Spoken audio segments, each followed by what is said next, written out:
Okay, the 2021 class of free agents this year have been getting paid.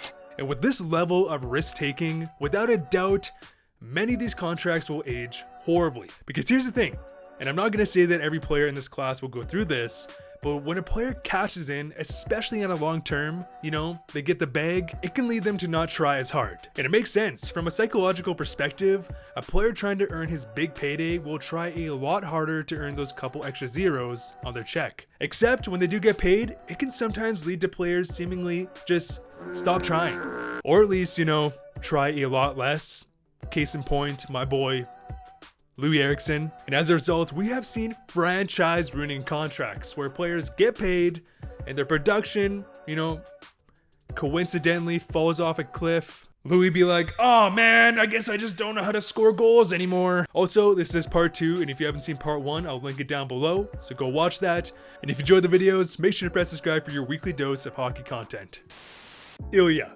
It's only a game, mother trucking Bryzgalov. Honestly, all of Ilya Bryzgalov's entire career was just a trip. Did it even happen at this point?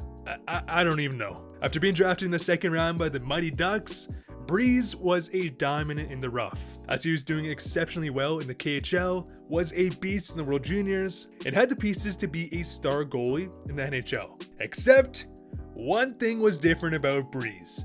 That is, he had a crazy personality. The man was a good goalie, and he was also a walking show. Solar system is so humongous big, right? And throughout his career, he had some of the most hilarious highlight packs I've ever seen. Case in point, things like this, like a puck bobble. Oh, and Bryzgalov. This was just a normal occurrence. Why you have to be mad? But regardless of the bad giveaways and him literally ducking from the puck aside, he was a great goalie, as he would develop well with the Ducks and would take home a Stanley Cup in 2007 in a backup role. However, this became an issue. Bryz wanted his own net. Thus, he would get shopped around. Interestingly enough, nobody wanted him, but out of good faith, Brian Burke would actually put him on waivers, where he'd be picked up by the Phoenix Coyotes. And during this time frame, Bryzgalov was a legitimate star. A .921 save percentage in his first season, he would bring the Coyotes to the playoffs after a large drought, and would even place second in Vezina voting in 2010. My man was now a top goalie in the entire NHL. However, in 2011, the Coyotes and Bryzgalov could not agree to a contract extension.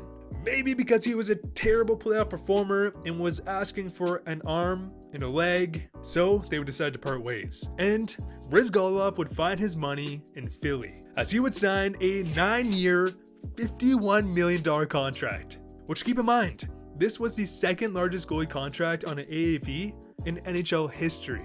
And during his time in Philly, Bryzgalov would see massive regression in his play, and would also add to the narrative that he could not perform in the playoffs, as he would post a 3.46 goals against average and a .887 save percentage in 11 games. Horrible. And I'm not even joking. Bryz was a goalie who was a hot shot, he was on the rise, and 2 years after signing one of the largest goalie contracts in history, cashing in 2 years into his 9-year deal, Bryzgalov would have his contract bought out, which also serves as the biggest contract buyout in NHL history. I can't even wrap my head around this.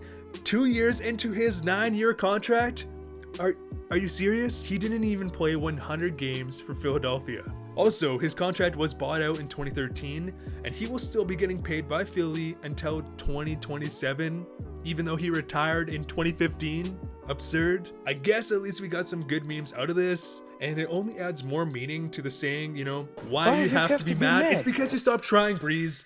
It's because you stopped trying. Because after this buyout, my dude got the bag and was clearly not going to return to his form. He was super inconsistent in Edmonton, he would go to the Wild, would pull this stuff, return to Anaheim where it all started, and play the worst hockey in his entire career, which basically forced him into retirement. It's only a game. Matt Duchene has had one of the most bizarre careers I have ever seen. And I don't know if there's actually a Duchene curse or not, but the dude somehow makes every single team he plays on terrible.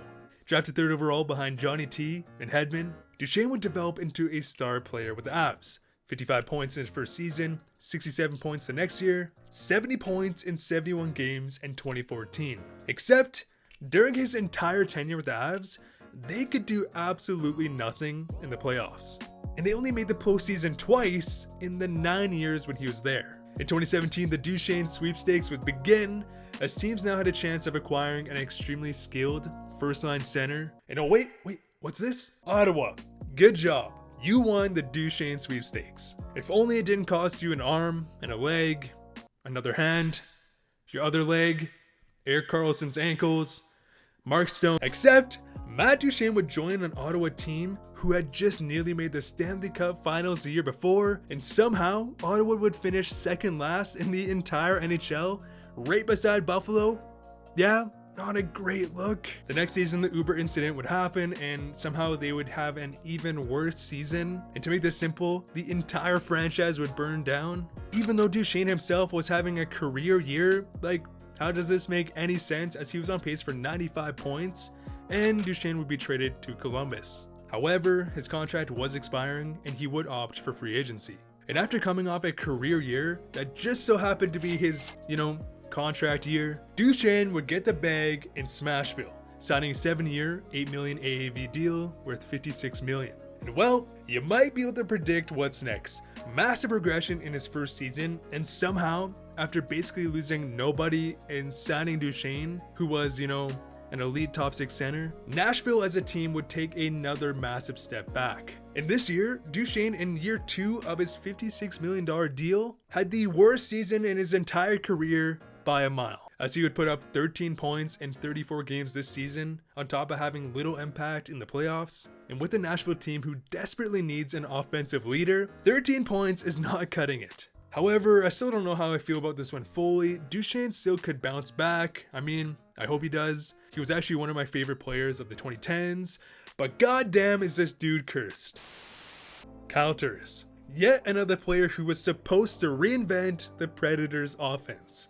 Drafted at number 3 in 2007, Turris was a risky draft pick, as he played in the BCHL, aka Junior A, which has far weaker competition than the CHL. And for whatever reason, he wouldn't get much opportunity with the Coyotes, on top of the fact that he would be routinely sent down to the minors or play in the bottom 6. Thus, Kyle Turris would demand a trade 3 years after being drafted, where he would go to Ottawa in exchange for David Rundblad. And with this new opportunity, Turris would instantly develop into a great top 6 player. So maybe it was the Coyotes management's fault. 26 goals, 57 points in 2014, 64 points the next season, a career high 27 goals in 2017. In 2019, Turris would start the season hot with 9 points in 11 games, except Turris was on his final year of his deal. And with Ottawa trading for Matt Duchene, they would unload Turris on the Predators in that massive 3-way trade. And funny enough, Nashville was actually trying to get Duchene originally, but Ottawa paid more, so they opted for Turris.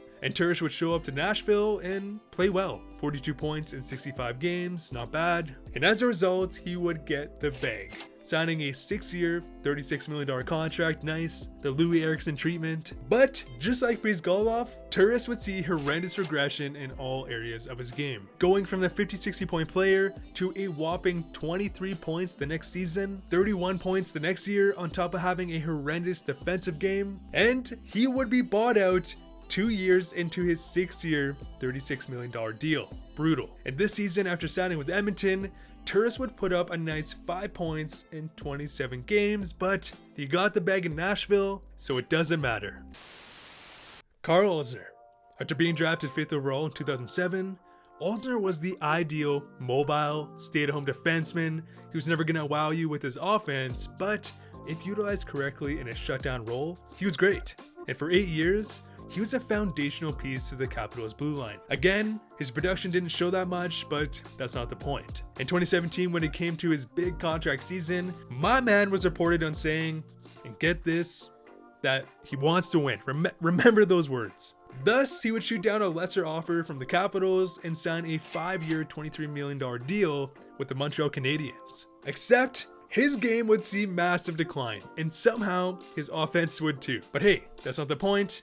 The point is he wanted to win. However, the Capitals would win the Stanley Cup right after losing him. Good job. And in his second year of the deal, Alzner was clearly not in it. He would play 9 games in the NHL, get shipped down to the minors, while coming off that fresh $23 million deal where he wanted to win. I mean, maybe he did want to win. He just didn't want to be the guy that would contribute to that success himself. The next season, Alzner would only play 4 games in the NHL, play the rest in the minors, and then would get the rest of his contract bought out. And what makes the signing and decline even more horrendous is the fact that Alzner had enough negotiating power where he also got a modified trade clause with a 7-team list, as he would get paid $23 million to be an okay AHL defenseman. And what is almost a telltale sign of a player cashing in and then dipping out is the fact that at the age of 31, Alzner would just retire. He got his bag and now he's done. Now Montreal's in the Stanley Cup Finals. I think we see a pattern here.